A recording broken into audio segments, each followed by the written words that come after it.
Of this counter-explanation to NASA's ice crystal theory by Dr. Jack Kasher of Nebraska State University. At least 5 proofs that the objects were not ice particles, therefore spacecraft, and they were either extraterrestrial or terrestrial, obviously. That's the dichotomy that While many still remain unconvinced that the STS-48 footage captured intelligently controlled spacecraft in mid-flight, it was the catalyst that would persuade both UFO researchers and amateur astronomers alike to pay much closer attention to space shuttle missions in the future. And, as you will learn later, what showed up on the STS-48 footage would prove to have a profound effect on this individual, one that would eventually lead him to an extraordinary discovery. During 1996, there were 2 notable events. In August of that year, NASA announced that it had unearthed fossilized evidence contained in a Martian meteorite and discovered 12 years earlier in the frozen wastes of Antarctica, which would appear to suggest that life, albeit billions of years old, once existed on the red planet. The declaration, which has yet to be embraced by the scientific community at large, created headlines around the world, and more or less ensured that NASA would have no difficulty in raising the necessary funds to embark on an ambitious, unmanned series of mission probes to Mars in the future. 3 months later, on the 1st of December 1996, Space Shuttle astronauts on board STS-80 filmed something remarkable. Scores of anomalous objects could be seen skirting Earth's upper atmosphere below, but then, from beneath a high bank of cloud, emerged a large sphere, almost plasma-like in appearance. And as the sequence rolls, note how the camera on board the space shuttle zooms in on a cluster of anomalous objects which appear to congregate on the Earth's horizon. Interestingly, during that same mission, astronauts would point their cameras towards Brazil, more specifically Sao Paulo. Were they expecting something? Whatever suddenly streaked into view would appear to suggest they were. But what was it? A short time would pass before anomalous activity was filmed again, only this time in close proximity to the Mir space station. The STS-84 docking and undocking mission with Mir provided breathtaking images. It also provided further puzzles. Thanks to an amateur astronomer known as Willie, some of the footage transmitted by STS-84 was disseminated around the world. Hardly surprising, since it contains several remarkable scenes. Determining which one has most appeal, or greater mystery, is debatable. But why does this particular sphere suddenly come to a direct stop, hover momentarily, then move up and behind the Mir space station to emerge on the other side? And was this appearance of dozens of anomalous objects caused by the flushing of a toilet on board the space shuttle, or something else? Assuming then that this is mere space debris, would it not be considered dangerous to those on board both the space shuttle and Mir space station? To answer that question would require detailed analysis of pristine STS-84 footage, but NASA refuses to release any of it, and the question is surely, why? Signals from space can and do take on many forms, and while some dishes scattered around the world listen for faint traces of extraterrestrial intelligence from afar, others are designed to receive signals transmitted from much closer to home. During the 1990s, millions of miniature-sized dishes sprang up across Britain as satellite technology came of age. Both here and in countries abroad, many individuals chose to erect more powerful dishes to locate and access a wide variety of transmissions being back to Earth from scores of overhead satellites. In theory, the more powerful the receiver, the more choice it would offer.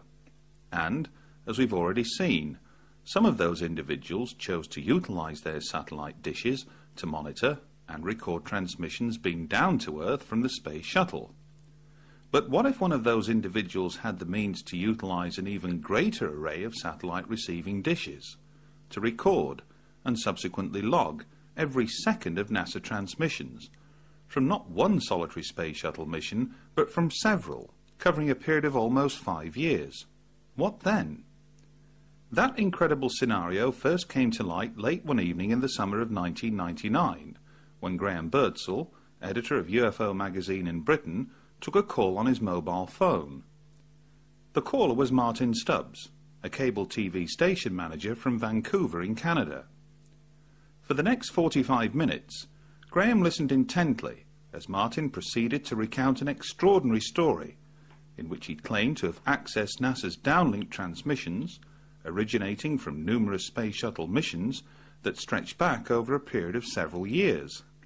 And, amidst all of this carefully logged footage that amounted to over 2,500 hours, Martin further claimed to have stumbled across something equally extraordinary, palpable evidence for the reality of not one, but two extraterrestrial life forms.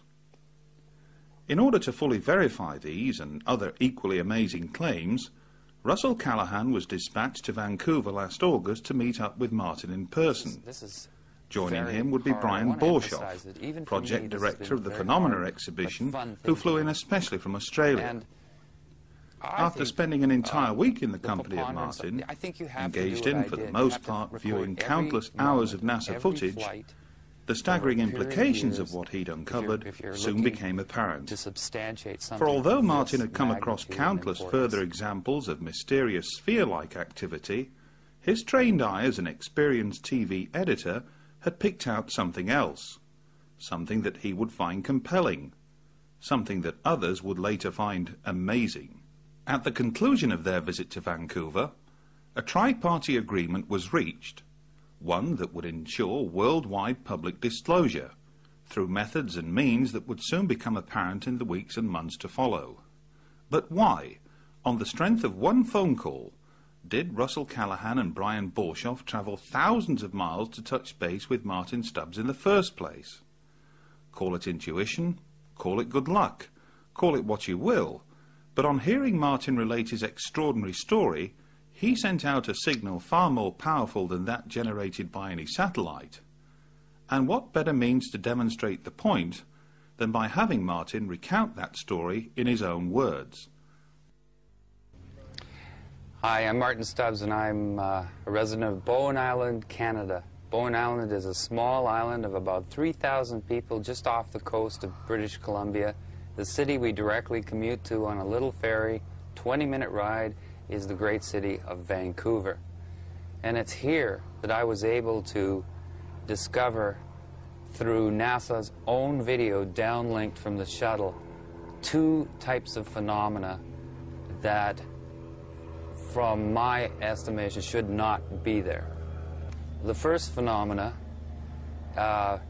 is a spherical phenomena. It's the best I can do in terms of explaining it. And the second phenomena is a phenomena that is virtually invisible to the human eye, but when filmed with a CCD camera and you break the video into frames, and there's 30 frames per second. Then you split the frames into fields, because each frame contains 2 scan fields, and it is in those fields we have discovered our second space phenomena.